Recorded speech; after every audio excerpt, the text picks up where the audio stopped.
So what I was teaching in the class is that the soul is different from anything else that has been created. When you think of physical and spiritual, that which is more temporal and more spatial is more physical. Whatever's less, is more spiritual.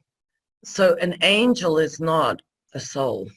An angel is a spiritual being, but your soul is like the breath of God, formed by the Creator. I have a question. Now, this is my own fantasy and my own wish, probably, that there are good people walking around who guide us to something loving. And in my language, this is just me, this is not psychology, I call them angels. So I'm remembering getting up from Shiva when my father died. I'm remembering getting up from Shiva when my mother died a couple of years ago. And I had to go back to New York. I was sitting Shiva in another place. And when you come out of Shiva, as you know, you're like in a weird state. It's a cocoon. Having to reintegrate with the world in a way. Exactly. And I felt very lost without my mother. I boarded the plane. I sat down. I looked out the window. I thought to myself that I will never see her again. Yes, she's internally, she's inside, but I really missed her. I didn't think she would go that fast, although I also thought when I saw her the last time that it would be the last time. Yeah. So there's a part of the consciousness that doesn't want to accept the finality. Right. A woman sat down next to me, and she also started to cry. And we started talking on the journey back to New York, and she had just come back from a funeral of her maternal aunt, who was like her mother, but it wasn't her mother. And I told her that my mother died. And we were returning to New York. It was the day of the marathon. And we knew that there would be a really hard time getting back into the city. Getting a car, the traffic. She asked me what the funeral and mourning process was like for Jews. And I told her about Shiva and sitting 7 days and praying, and people coming and not having to prepare food. And she thought that that was amazing. She was Christian, Catholic. At some point, she looks at me, she takes my hand, and she said, "I'm your angel. I'm very wealthy. I will have a driver and a car meet me at the airport, and I'm driving you home." I said, "But where do you live?" She said, "I live down the street from you in the elevator." Wow.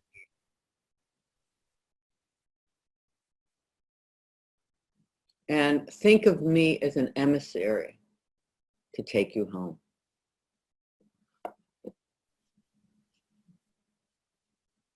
And she did. And since then, we meet every Tuesday. Really? To go for a walk in Central Park. Wow. So she was like a gift from your mother. Yeah. And I thought of it as an angel.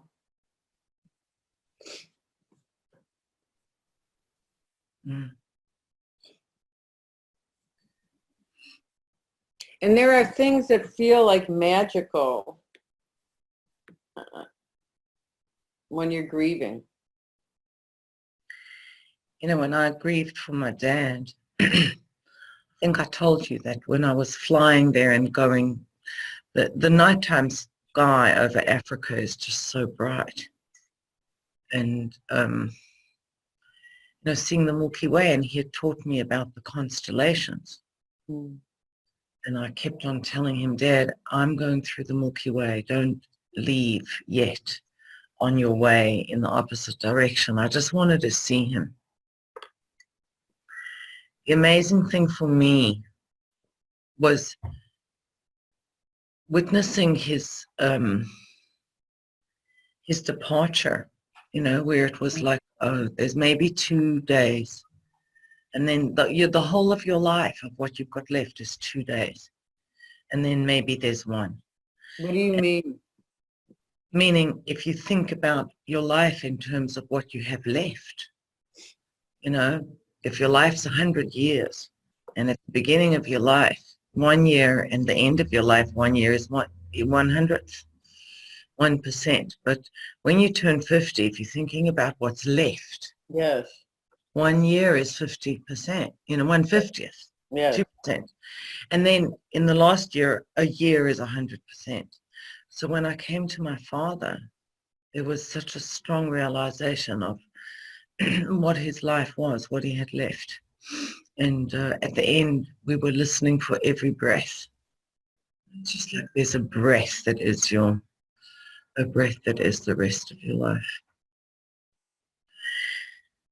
Yeah. Anyway. All right. So shall we speak about angels and healing and bringing people out of a place of darkness. Hmm? How do we bring people out of darkness?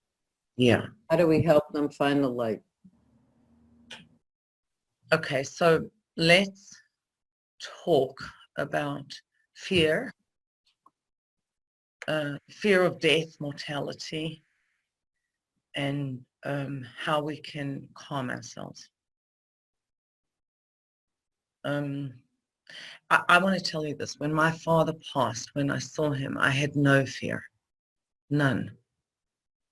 It was remarkably life-affirming. And I remember the first time I saw anything die. I must have been about 8. I was in a car with my parents, and we were driving, and a cat was running across the street, and a car coming in the opposite direction ran over that cat. And I remember turning and looking out the back of the car, the back window, and this cat went into rigor mortis, and then it was stiff and gone. And as a little girl, I just thought to myself, that's the most life-affirming thing that I've seen. Death proves that there's life, there's something there. And look, this is completely different. It's a person, and not only a person, my father. I loved him. We had a very complex and difficult relationship, but it was resolved. I'm so grateful for that. But there was not fear. And maybe I'm not close enough to my own mortality, but I'm not afraid. I guess Most I'm more. people are. I am. Most people are. I'm more afraid about my life, which is, how am I going to take it to the next world? It's such a small piece of time. But yeah, maybe that's not such a common experience of. But that's interesting what you say, because I think part of the fear of death is about losing control, not having any control. It's uncertain. We don't know when we're going to go. We don't know how it's going to be, but we want to control it. Like we want to control, you think about where you're going next. You're saying the fear of the unknown is fear of not having control.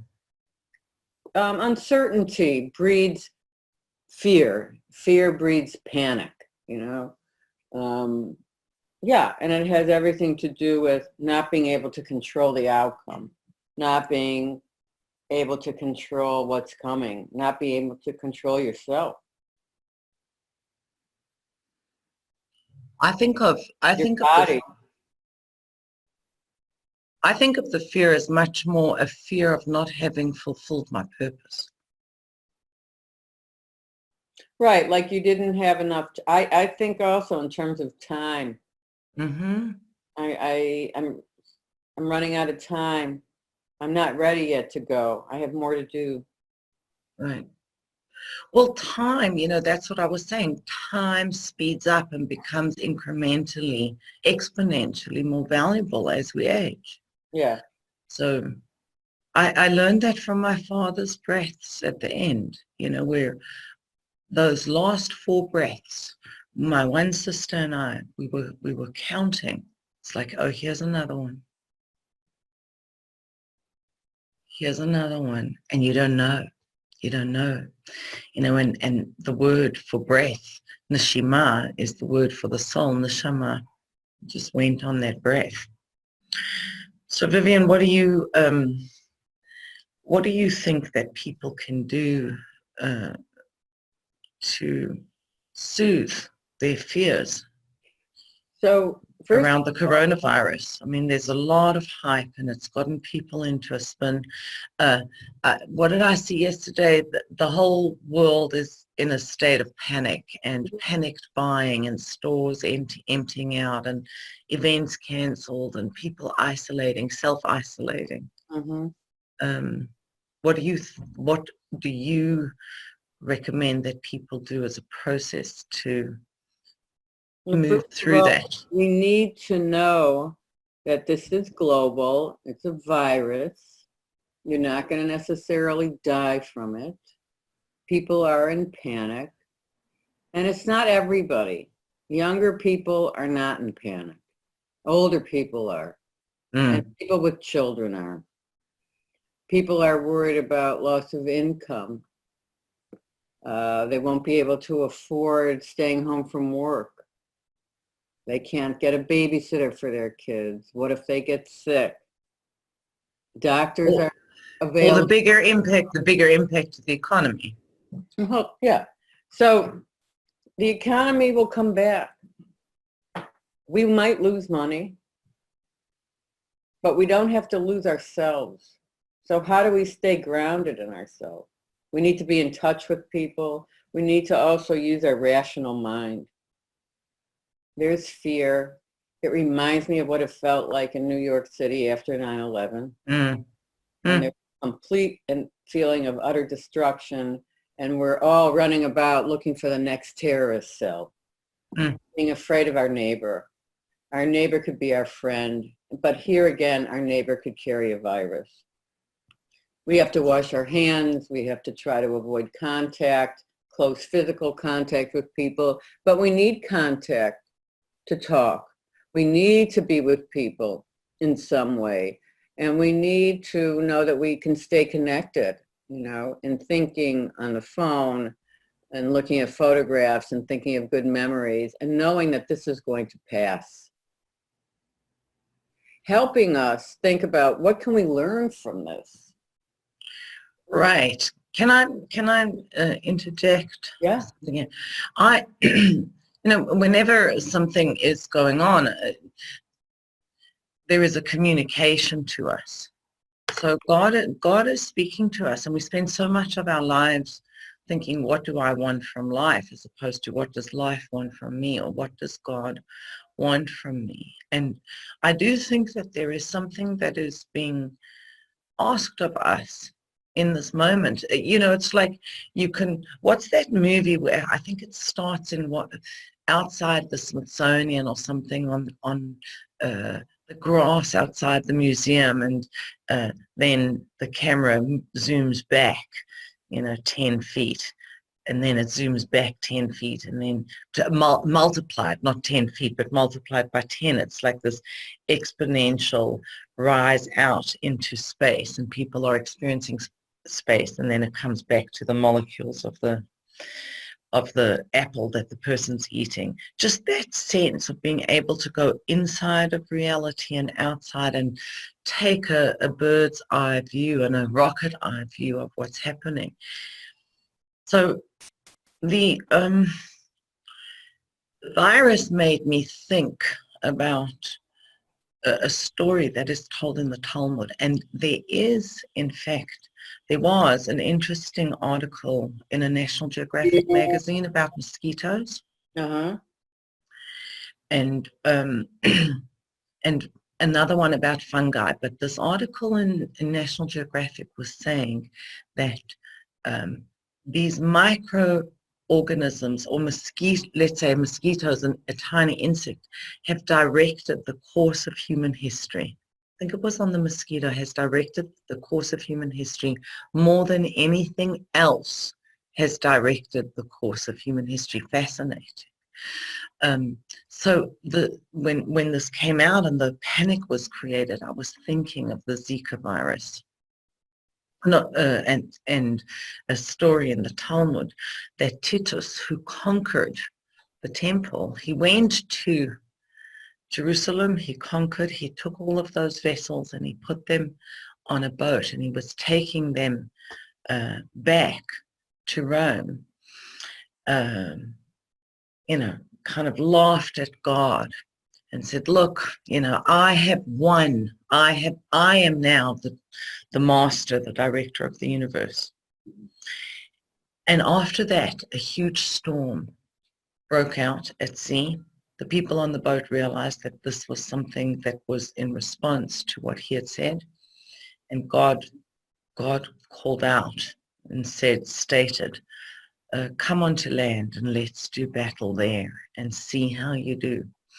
And when he came on, there was an insect that flew into his nose. And the Talmud teaches an elephant is afraid of a fly, this huge elephant afraid of a fly. And this impacted him, it affected him, and he died actually. So how praised do you understand that? by this buzzing insect.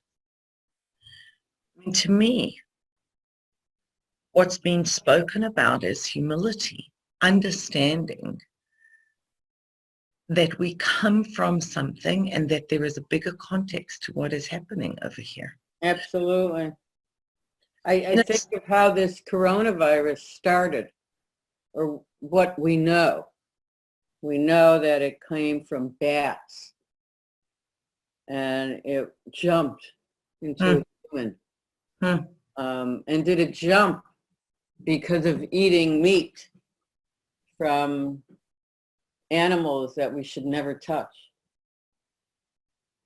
Is God trying to tell us something about our consumption, how we're ruining the planet, how we're trying to be greedy in our desire to consume everything?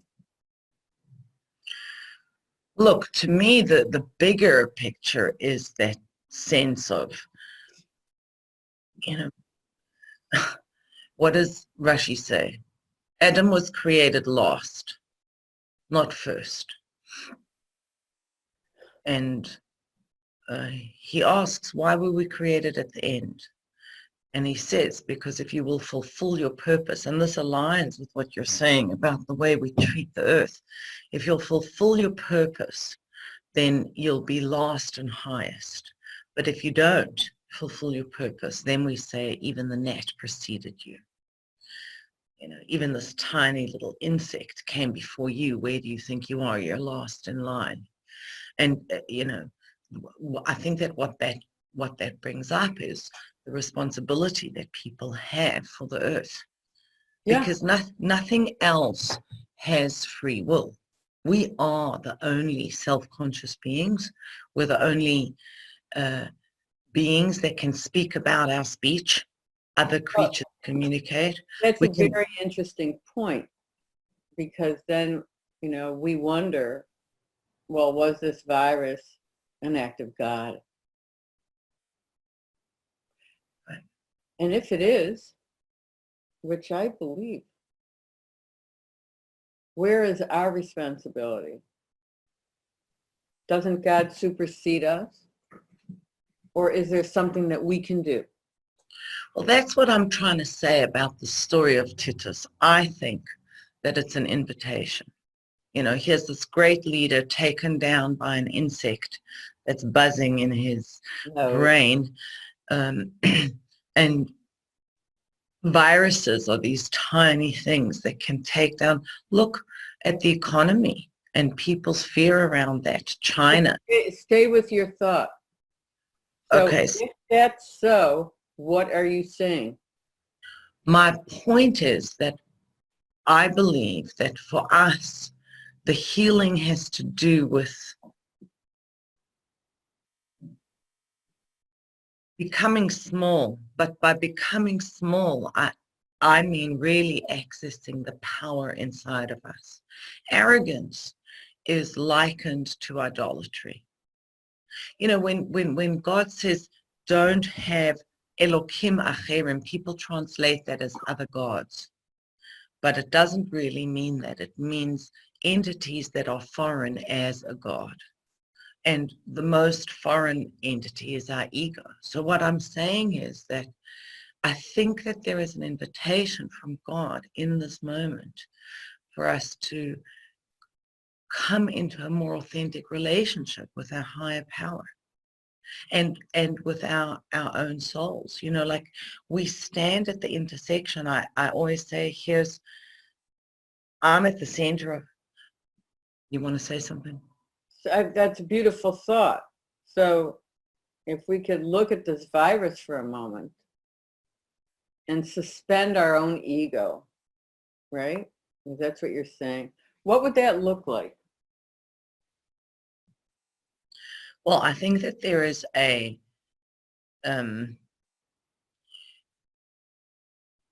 parent dichotomy, because on the one hand, what I'm talking about is surrender, Mm-hmm. repentance in the sense of return, not I'm bad, but I am not aligned, right? Kabbalah is about Hakbala, alignment. So coming back and being aligned and surrendered to God. That's on the one hand, but that doesn't exclude agency. It doesn't exclude taking responsibility. And to me, the way I think about it is that on the outside, there are things that I have to do in terms of looking after my health.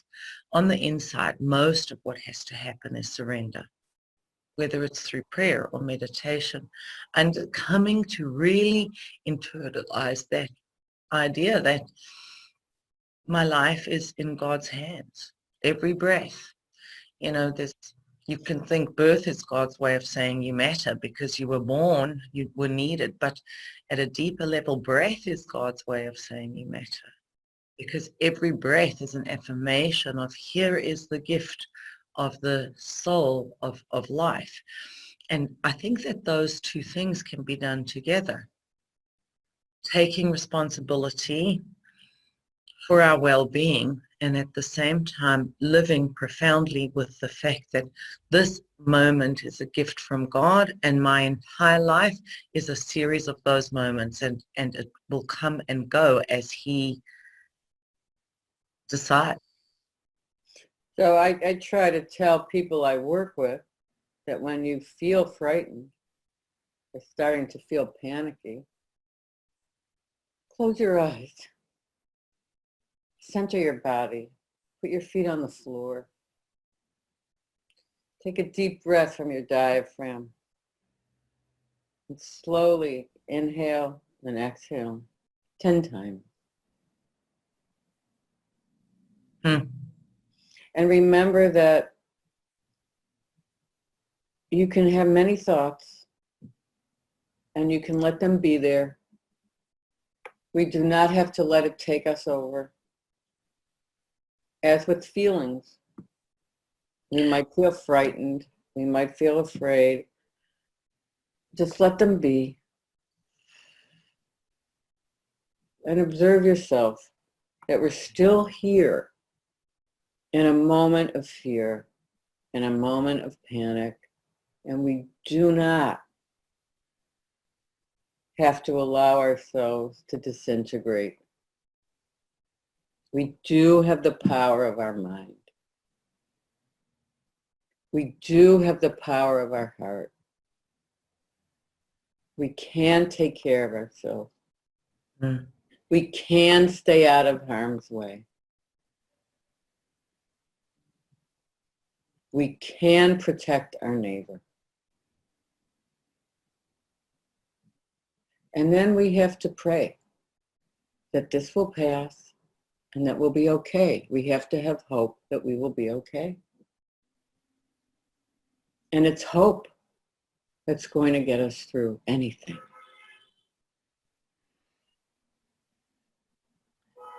Now, I love what you're saying about the breath, because the breathing does calm the soul. I mean, the breathing is feeding the soul. Yeah. And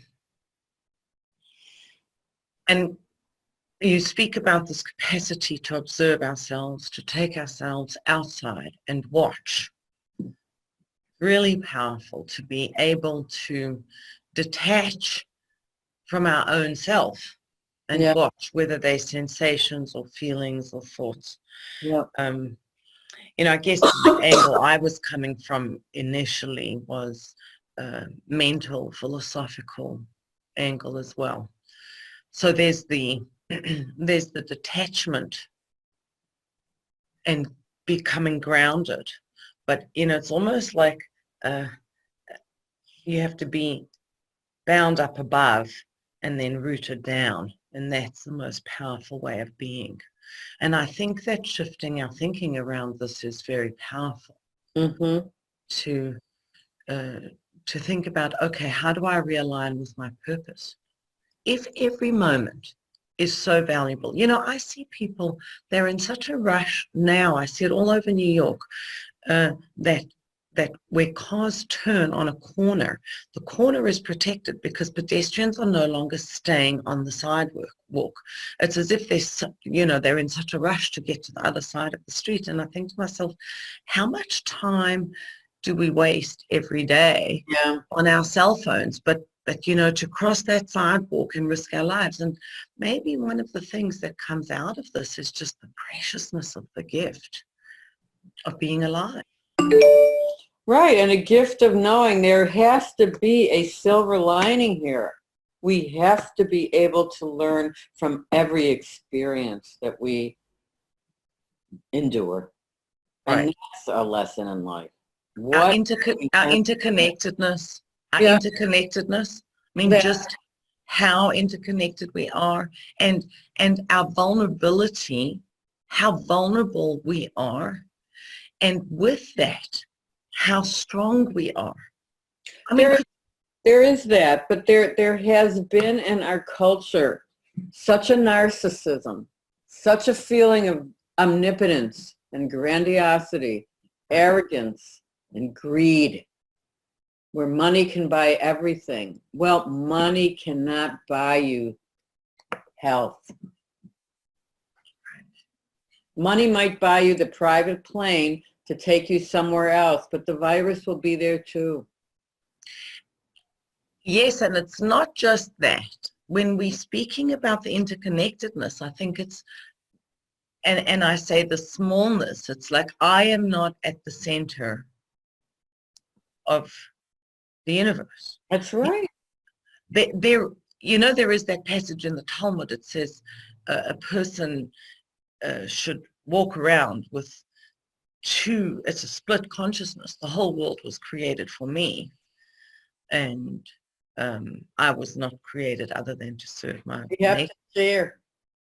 Or there's two phraseologies of that. I was created to serve my maker. I was not created other than to serve my maker, and the world was created for me. And that is such a difficult place to be in. I mean, I look around and I believe a lot of the suffering is coming from deep narcissism. Yeah. Almost as if children have been trained from when they're little, the world revolves around you. I think, though, that's one part of narcissism, but the other part is the hatred of dependency, the hatred of your own need, that you need another person. Mm. And how vulnerable we are when we know we're in need of love or care from another. Right. And it's the hatred of love. And what do you see as being the outcome of that? The resistance to our own vulnerability. behaviorally? Well, What? what's happening is a complete disregard for the couple, for intimacy. People want to be self-sufficient. They do not want to rely on another person. And the obsession today with the digital technology and addiction to the internet. We don't need other people. How do we use the beauty of the technology without perverting it? Mm. It's almost, when I listen to you, as if you're saying, look, if we don't have the capacity to be vulnerable and be in need, then we will pervert the technology. Yes, we will. And if we disregard our own vulnerability and need to rely on another, we cannot love. Mm. Because then we mock a loving gesture. So how would you advise people who are hating being needy, I would say, deeply yearning to be loved, but hating the fact that they need it? that's exactly what I say. In this moment, you are hating the need that you have to be seen, to be loved. You know, I was sharing a story recently with some people. I think it's one of the deepest stories I've heard. There were two sages who were going to Jerusalem, to the temple. Now, Jerusalem in Hebrew is Yerushalayim, means Yerushalayim, complete fear, right? It's the place of the perfection of resonance. The word to see and the word for fear are the same. Yira is fear, and ro'eh is to see someone. And generally when people are seen, they kind of stand up straight and come to themselves. So these sages are going to this place, to the temple, and they pass a city where there's a blind sage. And they said, let's go see him. And they went to visit him. And there's a dispute there. Do you have to stand for someone who's blind, can't see? How do you honor him? Is it just for you that you stand or not? And when they leave, he says to them, you came to see the one who cannot see. I bless you to be seen by the one who cannot be seen. Wow. Isn't that a wow? You know, and when you're talking to me about being with clients, and I think of the same, the ability to see and to be seen is one of the most redemptive things that can happen for a person. Yeah. I'm thinking of something I'm actually working on, a presentation on addiction. And I'm thinking of the absolute joy that people who are in the throes of an addiction feel when they know they're destroying the other and themselves. And there is a tremendous joy of omnipotence, out of knowing that I could bring down the house. Wow. The joy in destruction. Would you say that the same applies?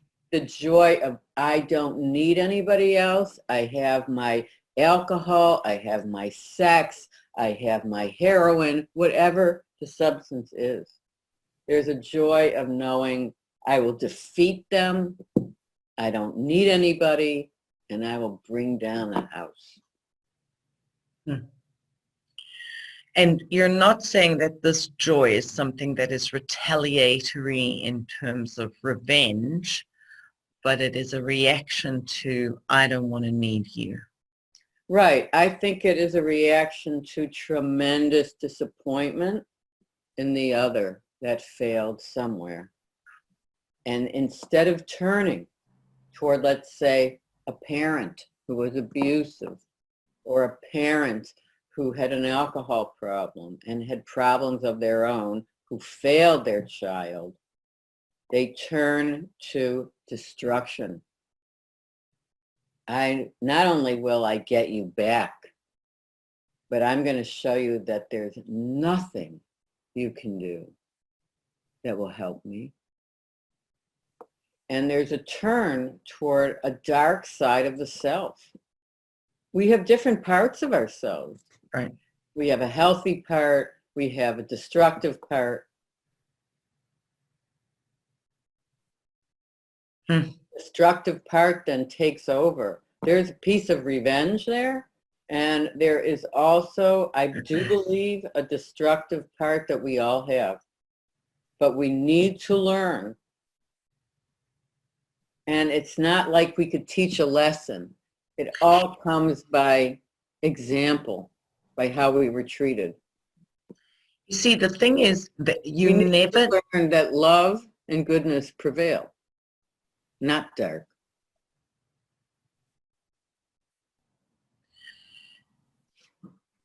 I want to just say one thing before we close our discussion. I remember learning from the Baal Shem Tov that you're going to feel every feeling. You know, it's not possible not to feel hatred. Right. Or resentment or envy. Any of the shadow feelings, right? Right.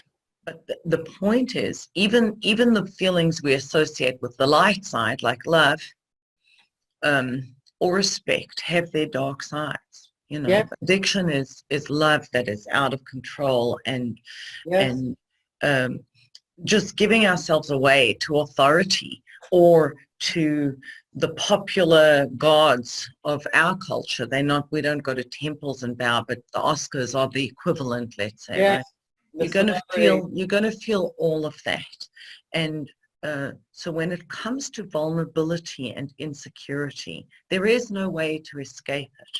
It's true. But I think that the goal has to be managing the shadow side of that in many of the ways that you've spoken about, and then also embracing essential vulnerability where there is an understanding I am being created each moment, and that is the essence of vulnerability. Our existential angst is not a delusion. It's there because there is something essentially vulnerable about us. Yes. And at any minute we could cease to be. And it's that vulnerability that will give us strength. It's allowing ourselves to be vulnerable and have a thinking mind that gives us a source of strength. Right. That's our humanity. Yep. That's our humbleness. And that, I believe, is the invitation of the coronavirus. Okay, Coming so let's into that get in place. mind. And we end on vulnerability, strength, and humility. Thank you, Vivian. Thank you, Shimona.